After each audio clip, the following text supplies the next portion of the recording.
Hello guys, welcome to a new video on Tower of God New World, and in this video I'm going to go over the December calendar and the Dev Notes number 16. I'm going to start with the calendar so that I can cover a few points already here and maybe speed through the Dev Notes later. So yeah, we can just get started with December 4th, and on this day we're going to get the second part of the collab, so we're going to get Alice as the new SSR Plus and 002 as the new SSR unit. We don't know exactly what they're going to give them, like in terms of exclusive equipment and revolution. We kind of know the kit. They showed it during the live stream. So Alice has sort of max HP damage, and this guy, actually I don't remember. I read the dev notes a bit before, but I already forgot what it does. But it seems like he has good synergies with Eugene. Well, we'll see. We still don't know enough to actually say if they're going to be worth it or not. Chances are they're going to be good, because also looking at Eugene and 003, they gave them pretty good exclusive achievements and revolutions. So I'm quite confident they're going to bump up the Alice's damage, and for 002 maybe bump up his utility a bit more. I don't know. We'll see. And then we have the collab store event. This I'm pretty sure is going to stay the same, so they're not going to reset it. And also the exchange shop is going to stay the same, which is okay, but yeah, I wouldn't expect additional stuff here. Then there is the Teenage Mercenary Festival, Alice Release Celebration Check-in Part 1, Boost Mission, and the costume that hopefully they're going to add like the Eugene one for free, kind of, if you get her to Rainbow 5 and then Revolution 6, but still could be pretty good. Then we have part 2 of the daily festival, so that we can get a free copy of Alice as well, and we're also getting a free copy of 002. We have the event boss battle, compressed rack. Okay, interesting, whatever. We have a new minigame called Tower Survival with Alliance Missions event. So it's the usual minigame, and then as long as you complete some missions, you're going to get some points for your alliance, so you're going to get additional rewards from that. Then we have Tower of Alliances Season 9, Hell Train Arena Season 3. This is pretty good.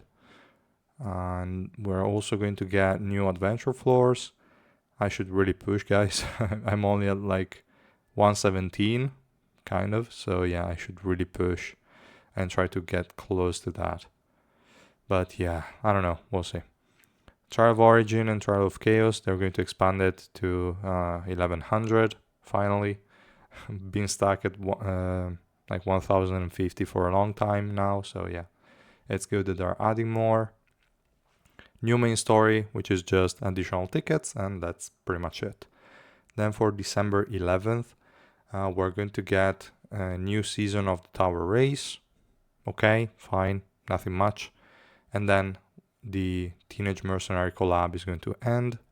And on December 18, we're going to get a new SSR Plus unit and a new SSR unit. Here they said collab, but it's wrong. I mean, they mentioned, I think, above. They made a correction.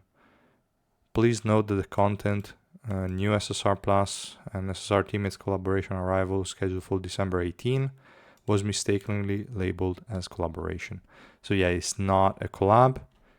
Was kind of obvious, but yeah.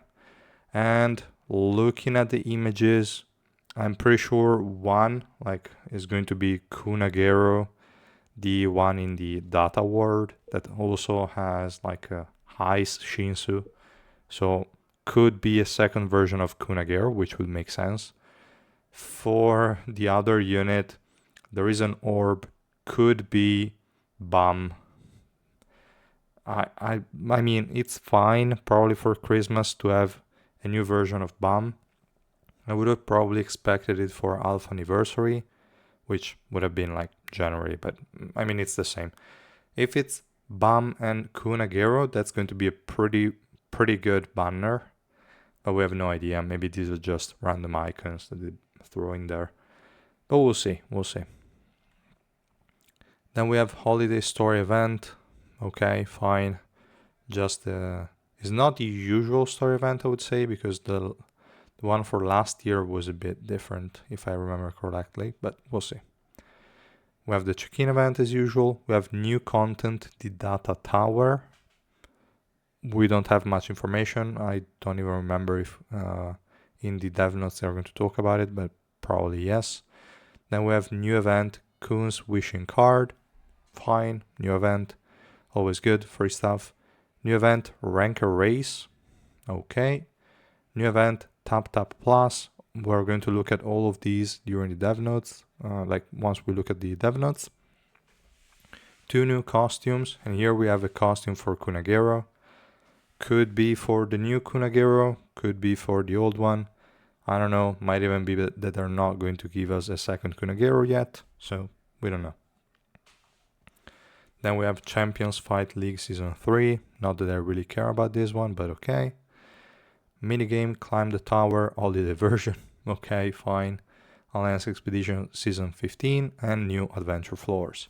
And that's more or less all for the month of December. Not too much stuff. There should have been new ignition weapons in December, but apparently not. And I'm a bit sad about it.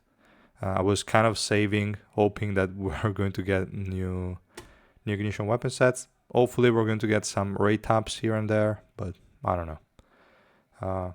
In case we won't get any kind of raid tap on the December 18, I will just save my keys for January, which I think at this point they're going to release new ignition weapons then, but who knows.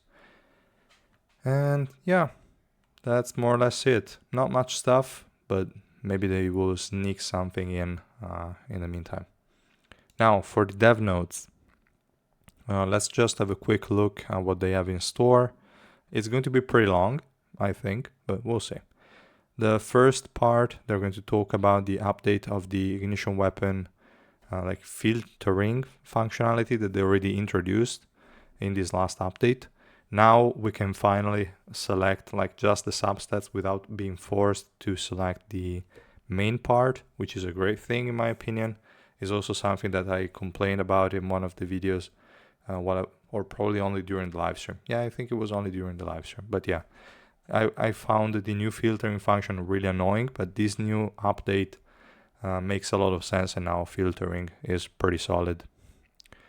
And yeah, other than that, they're going to upgrade it even further on December 18, which is interesting. And they're also showing some additional filtering option, selection screen, whatever, I don't know. And what I really look forward to is this enhanced fusion usability, because I really hate the way that you have to fuse stuff now. It's really tedious, super slow. So if they can streamline it and make it better and easier to select those junk pieces, that would be great. But yeah, we'll see. And what else? Yeah, okay, there enhances that system. Once you set the fusion target, the filter function allows you for a quick and easy selection of unused equipment. Okay, that's good.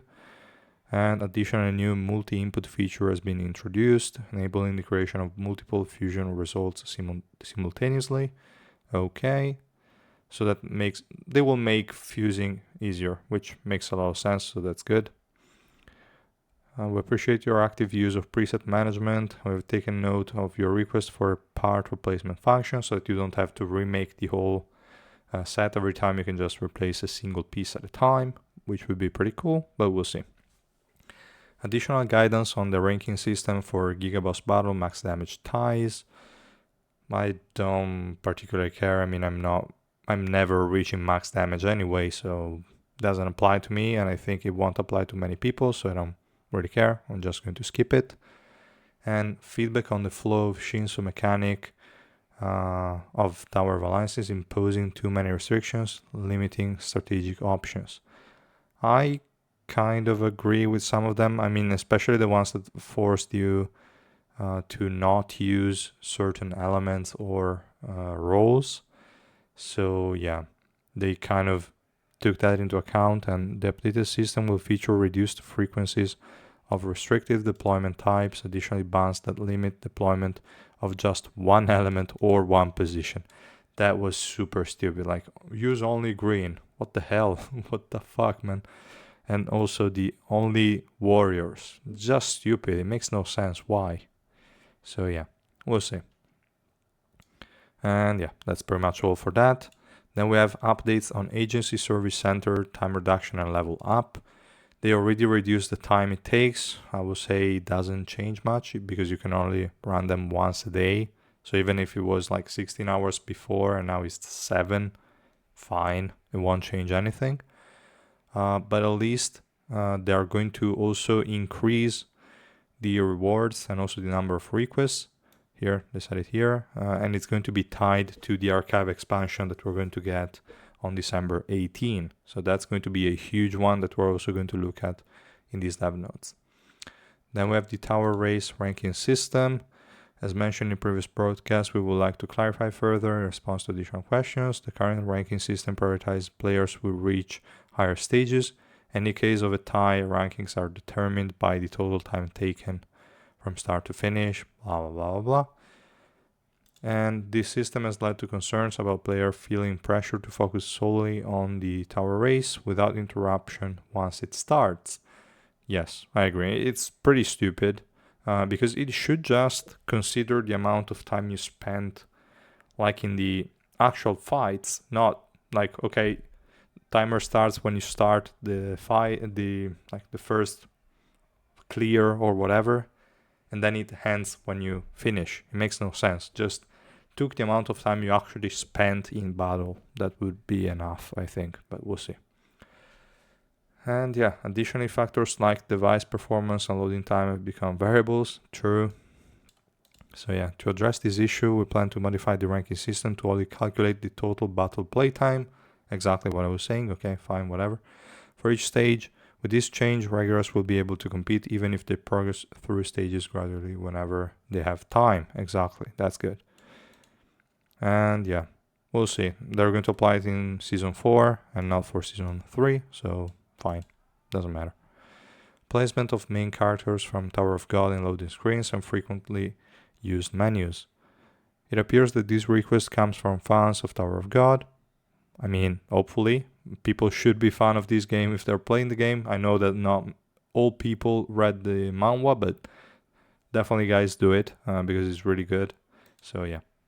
In celebration of the upcoming 2025, we are preparing a UI overall for the main lobby screen. Good.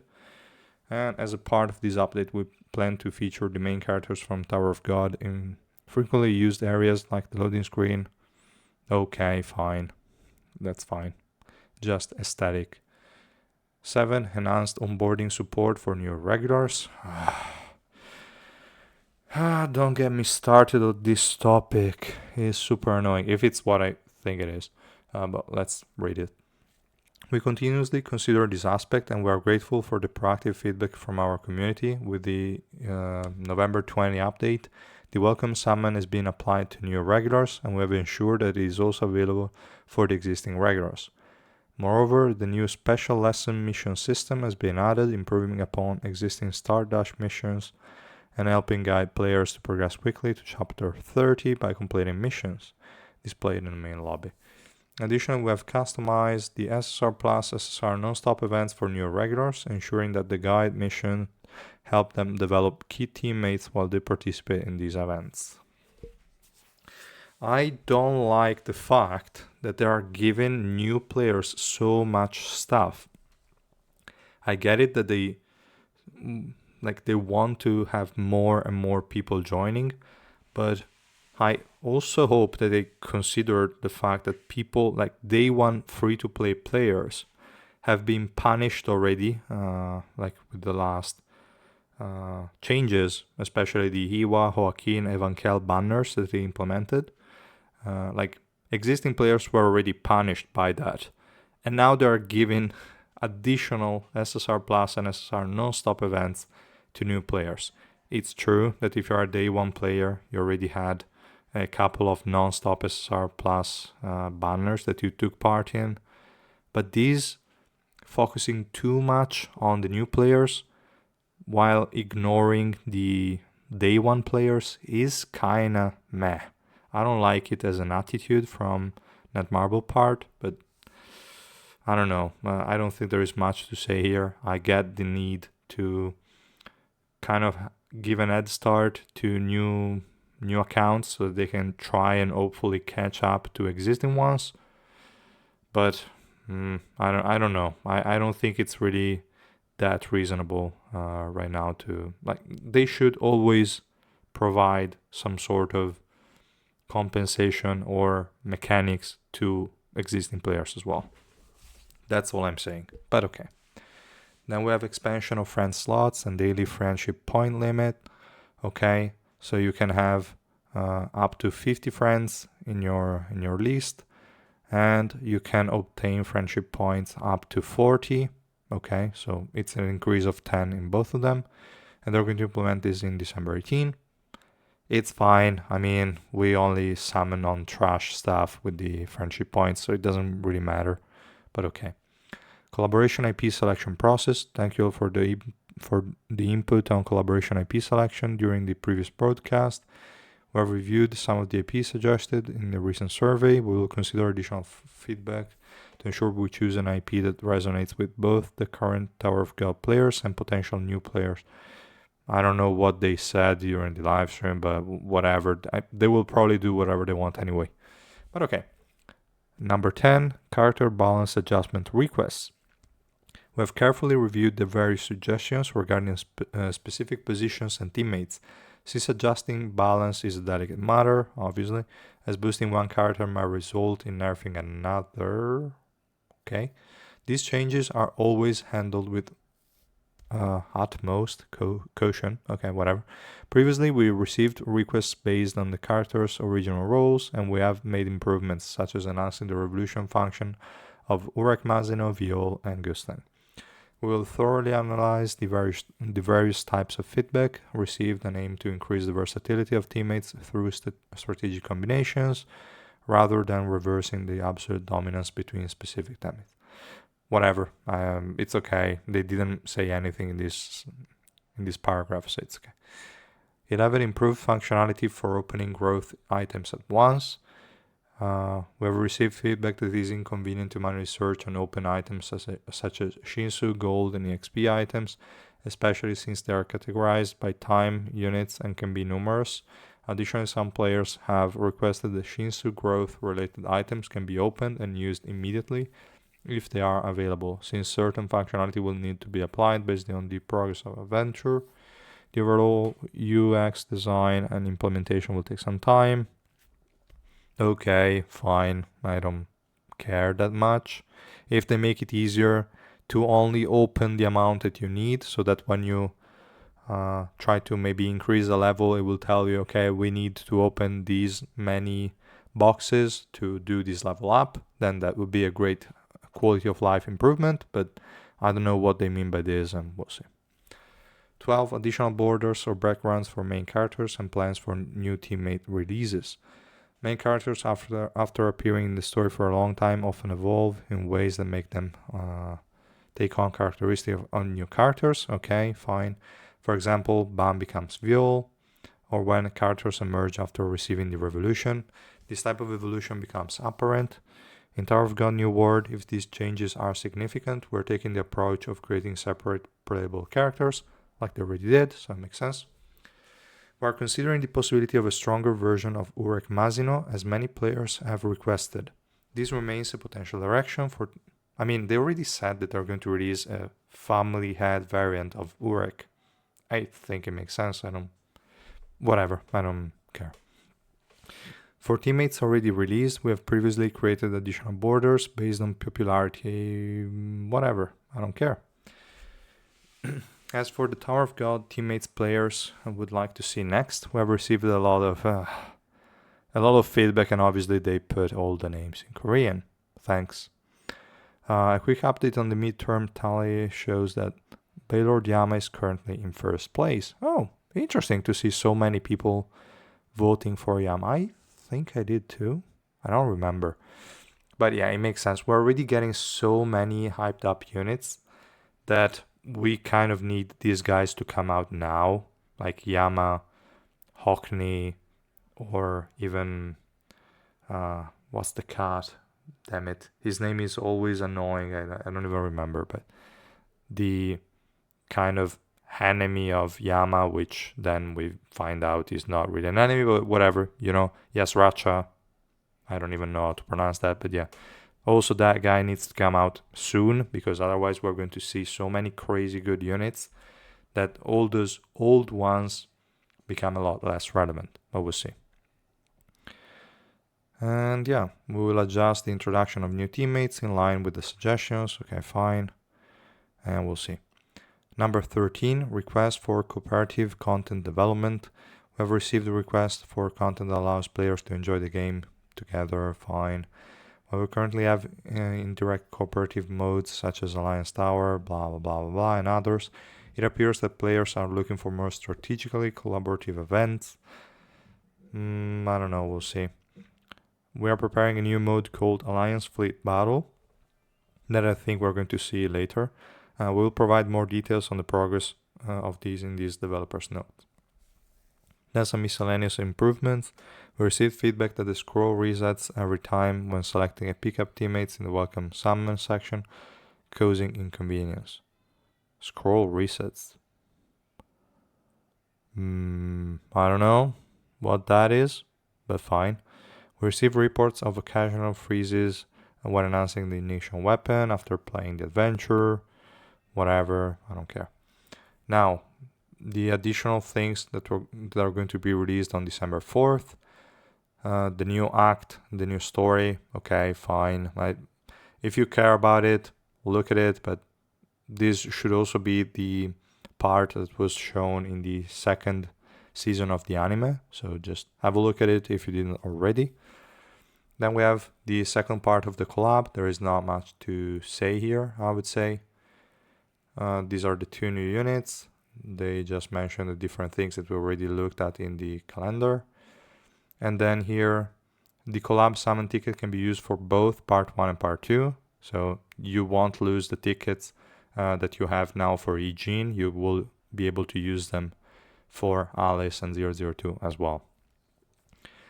And here is that, meaning you can continue to use it for the Eugene U003 summon from part 1 during the part 2 period.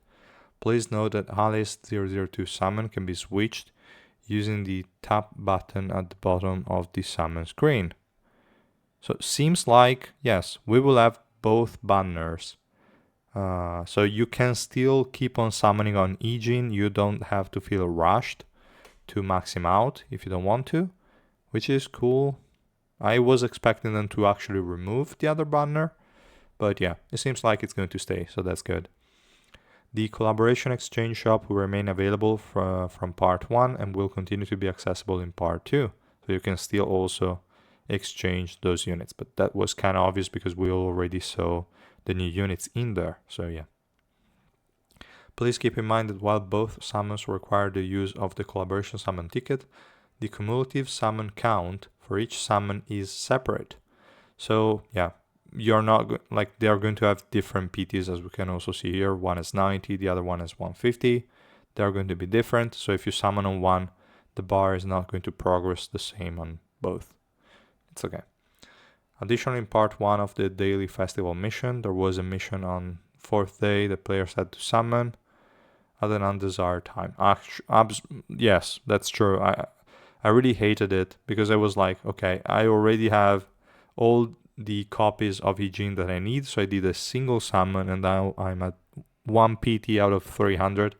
I only wasted 1 ticket, so it doesn't matter at all, but still annoying to have this mission on day 4, but whatever. So yeah, they removed this mission in part 2, that's good. I replaced it with a different one. And they're also going to provide extra tickets via push reward notification. That's good.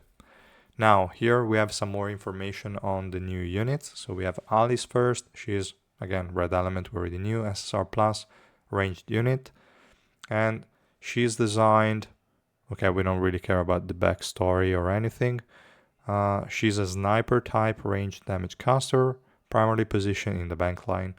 Her passive ability allows her to attack on the furthest enemy and periodically enter stealth, which again could make us think she could run Abgrund, but that will entirely depend on how easy it is for her to get crit rate, because all that Abgrund does is give you crit rate. So if she can already reliably get 100% crit rate without the need of having Abgrund, then Abgrund is 100% useless. So chances are she's not running it, but okay, whatever. With her attack power gradually increasing based on the duration of the stealth. Pretty good. She amplifies her critical damage with quick sniper skill and has the unique ability to throw a flashbang to block healing skills from healers. This is going to be pretty massive, guys, because like Gustang, Blanc, Xiaxia or something like that, they're really annoying units and she can prevent them from healing, which is good. With her special move, Smoke Bomb, a powerful sniper abilities, she's expected to reliably finish off enemies in the backline. Also, the focus is really interesting. So she will likely be a really good unit. We don't know for certain, but is highly likely. And also the skin is not bad. And we have numbered 002. The other unit is also a ranged unit and is again red and SSR rarity. And let's see, we don't care about the story. 002 is designed to be primarily placed in the backline, and at the start of the battle a buff skill is activated that increases the crit hit rate of frontline allies, which is kind of irrelevant with Ygin because Revolution 4 Ygin already perma crits, so this is a bit weird. And also usually your DPS is in the backline, so this targeting is a bit weird. I don't know. We'll have to see, I guess. But yeah, he deals damage from the backline and then boosts his own attack with the buff skill. Okay, in addition, he has an ability that ensures his attack critically hit for a set amount of time. His powerful special move not only deals damage but also stun enemies on the battlefield every second. This is a good crowd control, lowering their physical resistance and allowing frontline warriors to perform better. If only he didn't have this kind of anti-synergy with Ygin. This crit rate to me is really stupid if you're also trying to make the life easier for your frontline units. And the only frontline unit that is a physical damage dealer is Ygin. Well, actually we also have Jinsung, but Jinsung could be considered frontline, but whatever. And then we have the additional functionality that if someone gets close to 002, he's going to kick them away with a powerful kick and just throw them at the end of the battle, at the end of the battlefield, which is pretty good. And yeah, with just this information, it seems okay, but nothing too insane. I don't know. We'll see.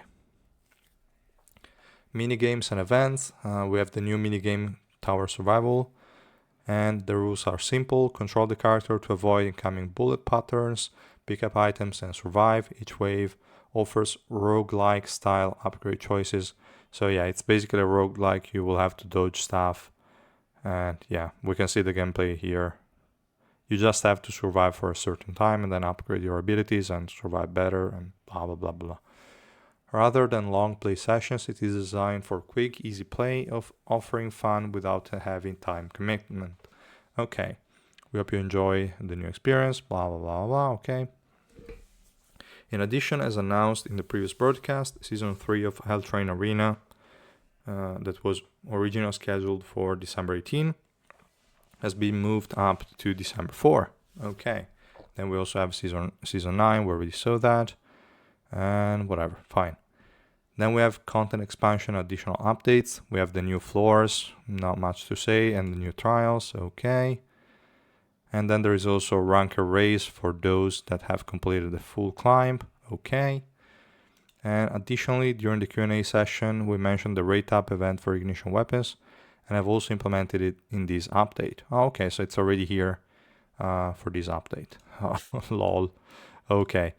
The ignition weapons that they select are Abgrund, Idea, And again, Sanden Sela. Sanden Sela is always super solid, so it's a good choice regardless. Upgrund idea. They're kind of pushing us to try and farm this Upgrund for Alice, but I don't think that's going to be really a good set. But we'll see, we'll see. Really, whatever. Furthermore, for the festival event, the story campaign boss battle is ready, and we can fight Compressed Rack. And whatever, blah, blah, blah. Okay, fine. Nothing more. Then we have key updates that they're preparing. It's a super long dev notes, but so far it's not like there is a lot of useful information in general. Then we have Alliance Fleet Battle. This is a new content for alliances. And what else? Let's see. Okay, they are following up on the cooperative content that was requested. The core concept is that rival alliances engage in fleet battles, and the alliance that inflicts the most damage receives higher tier rewards. It is crucial for alliance members to unite and take advantage of the chances given. Each season, 3 alliances will be matched, and each will battle for 2 days. The total damage will determine the tier rankings. When the alliance fleet battle begins, players will be assigned specific rules for each fleet and will set up their defense decks accordingly. At the transition to the battle phase, the defensive position on the battlefield will be finalized. One challenge we have considered is the significant variance in Shinsu Link levels, given that alliances are server-wide and open for anyone to join. While there's been substantial feedback against fully standardizing stats, the current development approach aims to reflect growth while implementing adjustments to reduce these discrepancies to some extent. We plan to gather additional feedback and monitor the first season closely, leaving room for potential changes based on observation suggestions. So this is going to be with our links, if I get it correctly, and then they're going to figure out a way to make it more, like, less unfair to lower ranked alliances, let's say. Please note that this design is a draft. It's a bit messy, kind of, but okay. We'll see. The alliance fleet will be arranged in the structure as shown in the diagram below, with the outermost ship labeled 1 being at a starting point for the attack. Each ship will have its own combat rules, allowing for various types of combat scenarios to unfold. Every ship has its own health, blah, blah, blah. I don't know. I think I will just wait for it to be live before understanding how this plays out. I don't know. Then we have one of the most important points, the archive expansion. This is really, really good. And as previously announced, the expansion of the archive is currently underway. The existing connections and record effects will be preserved, while additional elements gained through gameplay will be incorporated into growth, further enhancing development. This will make previously difficult battles smoother as they progress, and we expect it to provide a significant boost to overall progression. And again, this is just a draft of what it could look like. But what they're basically increasing here in general, like they're saying here, in addition to granting additional combat stats boost through the expansion of the archive, we're also reviewing the following benefits, which will be finalized after balance testing. Increased coin rewards from loot, which is good. I mean, if they're saying increased like this, I hope it's not like the Astrolabe, which they kind of neglected. They never expanded it again and they didn't improve on it. But okay, I hope it's not like that. I hope these increases can be, like, will be taken into account with the boxes. So again, I'm saving my boxes even more just to see what they're going to do on December 18. And yeah, they're going to increase coins, Link XP, Shinsu, and increase loot accumulation time. Seems like you can increase the amount of time you can stay AFK kind of thing, which I think you should still log in once a day, so it's not a big deal, even if it was like 24 hours as before, but it's okay. Seems like you can let it accumulate for a bit more time, but whatever.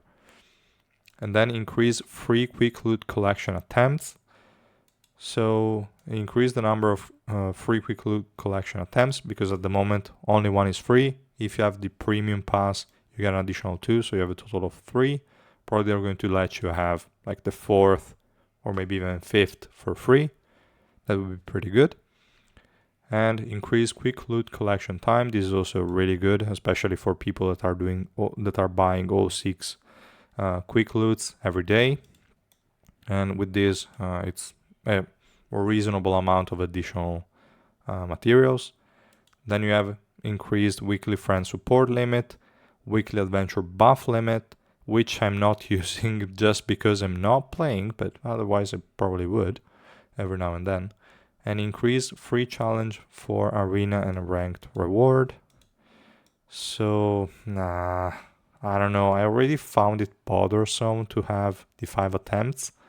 Now they're increasing it from 5 to something more with this new archive. We'll see, but I don't really like it that much. Increase request levels, and this is for the agency request. This is going to be pretty good, so I'm looking forward to that, and we'll see. The archive provides additional benefits as a result of the process itself, and we would like to reiterate that it does not require any additional resources for activation aside from the effort put into the basic progress. That's good. Why is there a word there? Okay, whatever. The expansion of the archive is currently under development with the goal of completing it by the end of the year. Didn't they say 18 already? No, probably they didn't, but okay. Then there is an additional functionality here, which is interesting, kind of. A new title system. So, to enhance the significance of these titles and their worth, we are working on adding stat bonuses in a limited time format. These titles will be distributed as seasonal event rewards and will remain usable until next season.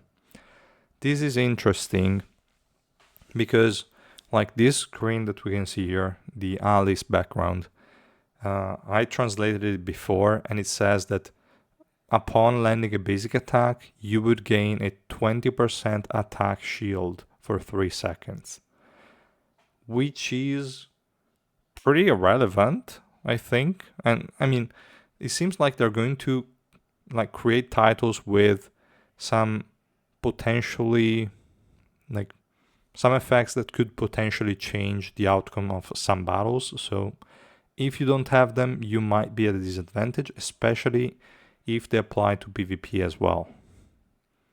But I don't know, we'll see how strong they are. This effect alone is nothing major, but I don't know. And they are going to launch it on December 18. Then we have the Data Tower Dungeon, and they're going to implement this new system. And again, there should have been a growth system in December as well, like Call of the Family or something, but it doesn't seem to be the case. I don't know. But we're going to get this Data Tower Dungeon, which is going to be a sort of, here they say, a space where players can explore dungeons and earn rewards based on the difficulty level. The concept is based on a massive server room managing hidden layers of past data. The main rewards from the dungeon are character data fragments. And it also seems like that they are preparing a special teammates designed for this dungeon, which players will be able to obtain through gameplay. To keep things fresh and engaging, we're planning for each event to feature different teammates that can be acquired. So this is also interesting.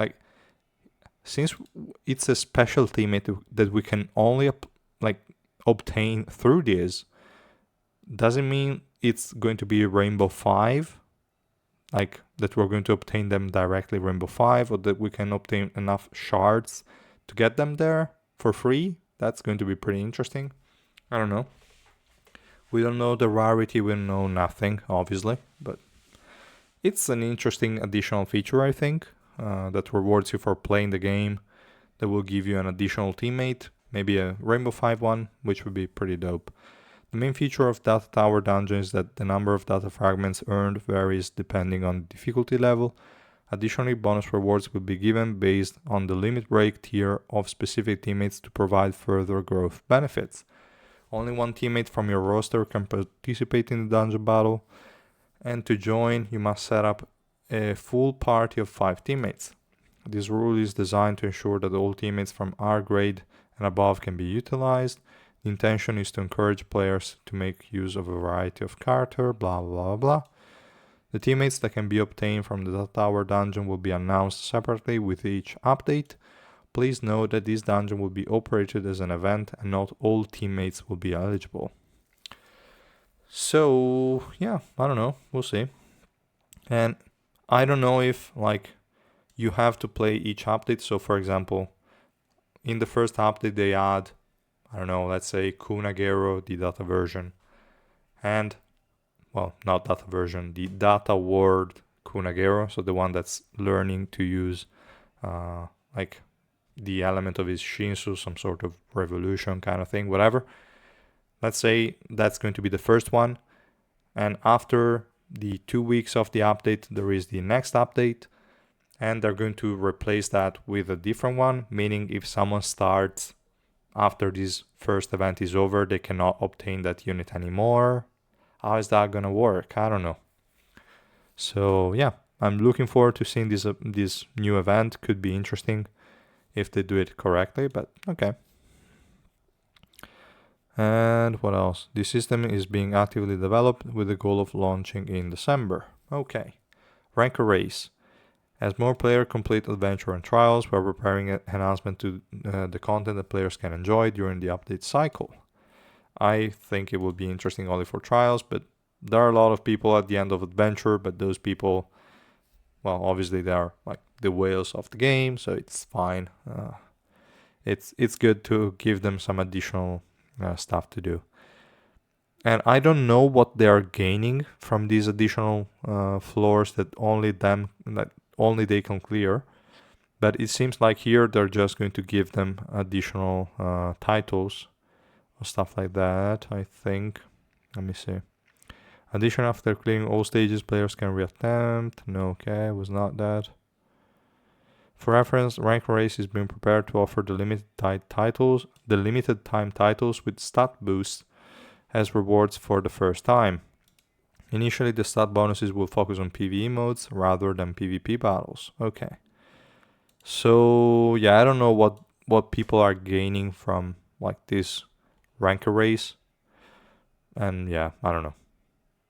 It's interesting. It's a good thing to provide people with additional stuff to do, but okay.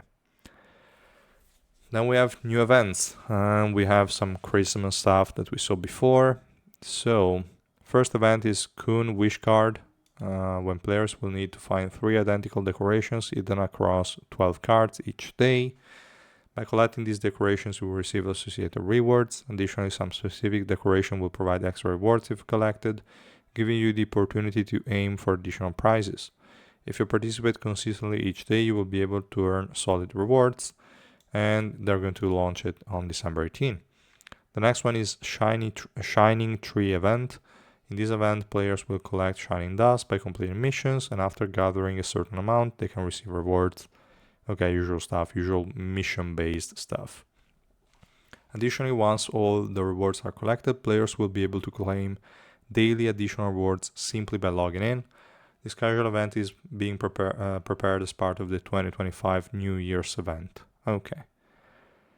And they're preparing a fun, simple event called Tap Tap Plus that will allow players to grow a doll by tapping. Okay. By tapping 4 times a day, players will receive rewards based on the doll's growth. The growth stages of the doll vary, and the starting stage is randomly set when the game begins. If you own or level up a designated blessed teammate, you can start at a higher growth stage, allowing for additional benefits as the doll grows. There will also be cumulative participation rewards, so we encourage you to join in daily and enjoy the event during its run. Tap Tap Plus event is actively being prepared and is scheduled to launch on December 18. So, like here, the sort of featured unit in this case would be Kaiser, and based on the dupe level of your Kaiser, you will have different ranges of rarity of whatever it is you are gaining, something like that, but okay.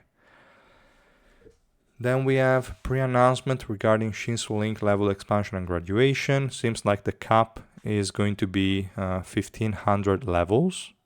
I don't know if it's going to be the final one. I mean, I think here they said it's going to be final expansion. They might expand it even more, but okay, we're going to get link levels 1500 on December 18. And afterwards, they're going to find a way for us to use coins Shinsu Link XP after we reach that level cap, so that we can keep on growing with a new growth system instead of the usual link levels. It's interesting, but we'll see how they're actually going to implement it. So yeah. Then we have year-end holiday campaign, fine, a new store event with additional rewards in the exchange shop, and that's more or less all, guys. I'm sorry if this video is super long, but again, I kind of read through all the points in these dev notes, so yeah, it was bound to be pretty long. And I will say there isn't as much stuff as I was hoping for the December update. As I mentioned, we're missing the new ignition weapons, and also the new growth system is not entirely covered here, so we might expect it for January. We don't have the information on the new units after the collab units, so we don't know. And yeah, overall, I think the game is pretty solid right now, but is not probably as exciting as it once was, if it makes sense. Probably it's just me, but okay. So yeah, that's pretty much all, guys, for this video. I hope you liked it. If you did, please drop a like and subscribe to my channel, and I will see you guys in the next one. Bye!